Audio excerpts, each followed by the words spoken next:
Hello guys, welcome back to my YouTube channel.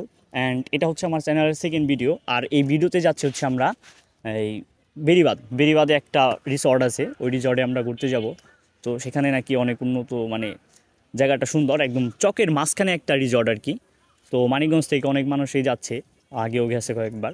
তো আগে কখনো যাওয়া হয়নি, তো আমরা যাব। আর আমাদের সাথে যাচ্ছে হচ্ছে মুত্তাকি, তাহমিদ আর হচ্ছে মিরাজ। তো আর কথা না বাড়িয়ে ওদেরকে নিয়ে একদম আমরা বেরিবাদের উদ্দেশ্যে রওনা হব। তো ওরা আমার জন্য আর কি এসে বসে রয়েছে, এই জন্য আর কি মাঠ দিয়ে একটা ঘোরান দিলাম। তো দেখি মাঠেও নেই, তো দেখি এখন ওরা কোথায় আছে। তো ওদের সাথে আর কি ওরা একটা বাইক নিয়ে যাচ্ছে, সামুরাই।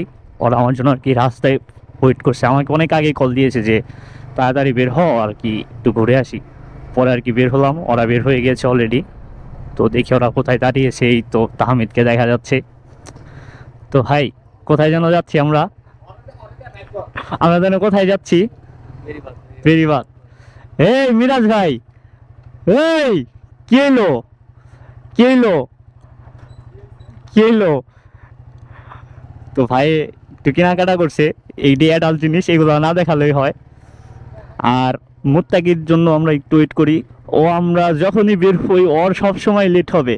ওর একটা গার্লফ্রেন্ড আছে, তো এই গার্লফ্রেন্ডের জন্য বিচারা আমাদের প্রায় ভুলে গিয়েছে। তো ওই মিরাজ ইয়ের একটু ডাক দাও, মুত্তাকির একটু ডাক দাও, দিয়ে মুত্তাকি কখন বের হয়। তো মুত্তাকির জন্য একটু ওয়েট করি, তারপরে ও বের হলেই আমরা চলে যাব।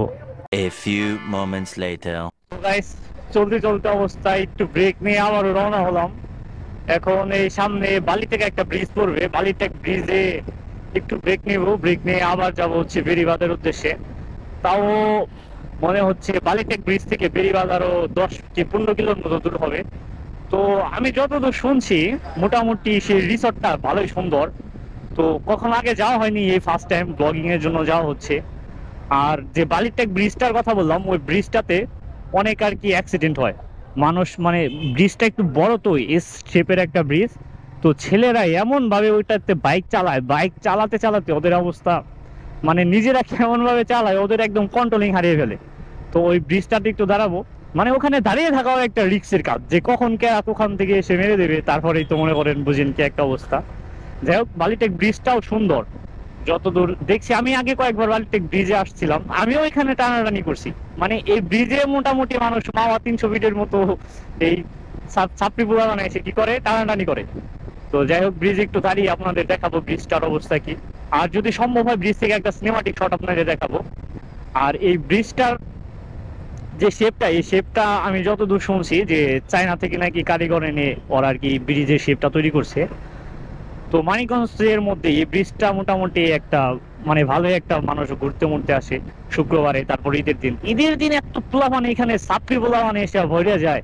বাইকের এক্সস্ট মেক্সস্ট টলার টলার লাগায় ওদের যে কি একটা অবস্থা, মানে ওই জায়গায় ব্রিজে 10 মিনিট খাড়ায় থাকলে পরে কান একদম দাপা লেগে আসে ওই যে ছাত্রী পোলাপানের এক্সস্ট সাউন্ডের জন্য। তো যাই হোক, আমরা ব্রিজে একটু দাঁড়াবো, দাঁড়িয়ে আপনাদের ব্রিজটা একটু দেখাবো। চলুন ব্রিজের একদম গিয়ে আমরা ক্যামেরা অন করবো। তো গাইস, বলছিলাম যে সেই ব্রিজটার কথা, বালিটেক ব্রিজটার কথা। আমরা অলমোস্ট এই বালিটেক ব্রিজে চলে আসছি। আর এই যে যে এস শেপটার কথা বলেছিলাম, এটা এখান থেকে শুরু হয়েছে।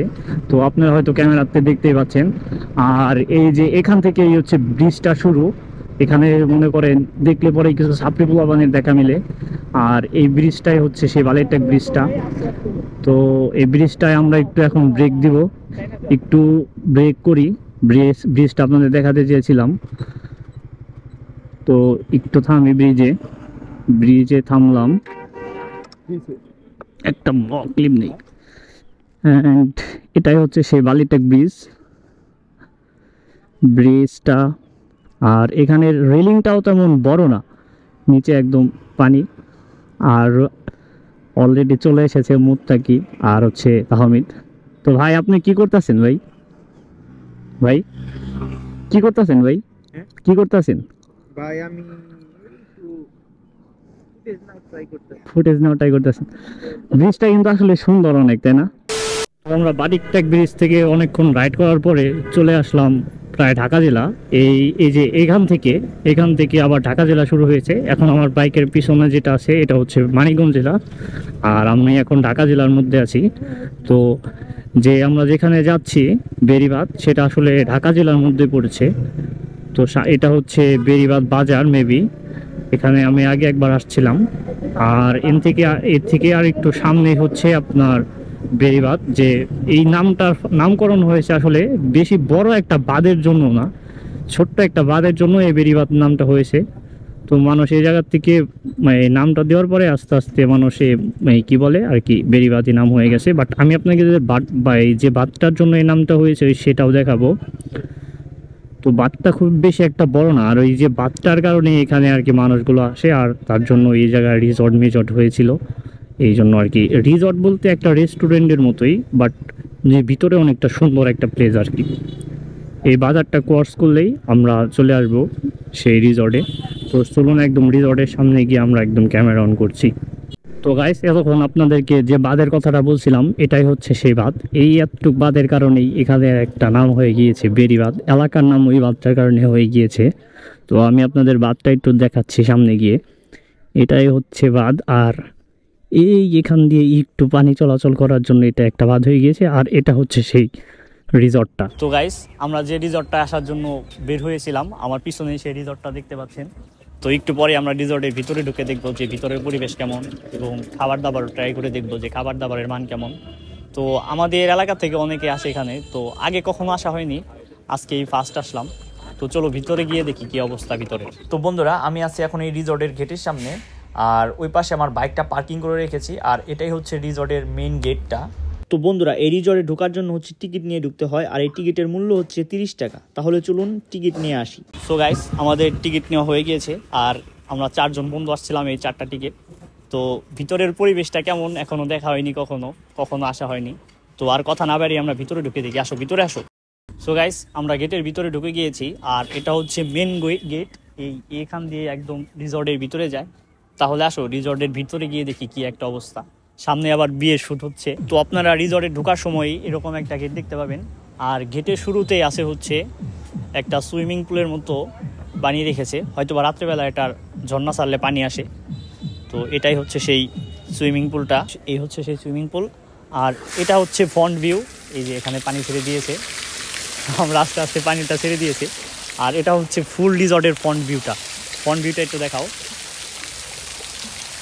তো আপনারা এই রিসর্টের ভিতরে ঢোকার পরে একদম শেষে দেখতে পাবেন হচ্ছে এপাশে একটা বিশাল বড় একটা অ্যাকোরিয়াম, আর এই পাশে হচ্ছে তাদের রিসেপশনটা একটু দেখাও। আর এই যে এই পাশে হচ্ছে বিশাল বড় একটা কি নাগরদোলা নাকি, আর ওই পাশে আরেকটা নাগরদোলা আছে, ওই নাগরদোলাটা একটু দেখাও, ওই নাগরদোলাটা। আর হচ্ছে এই পাশে হচ্ছে এখানে একটা বাচ্চাদের খেলার জন্য আর কি কিছু একটা বানিয়ে রেখেছে। তো আর একদম এই পাশে আছে হচ্ছে কি বাচ্চাদের রেলগাড়ি। এদিকে আসো একটু, রেলগাড়িটা তো দেখাও বাচ্চাদের। ছোটবেলায় আমি এখানে অনেক উঠতাম। আপনারা ভিতরে ঢোকার পরে এরকম চাপা রাস্তা দেখতে পারবেন, আর এই প্রত্যেকটা রাস্তার সাথে এরকম করে একটা কি বসার জন্য খাবারের জন্য দেওয়া আছে প্রত্যেকটা জায়গায়। এই পাশে আছে, এই পাশে আছে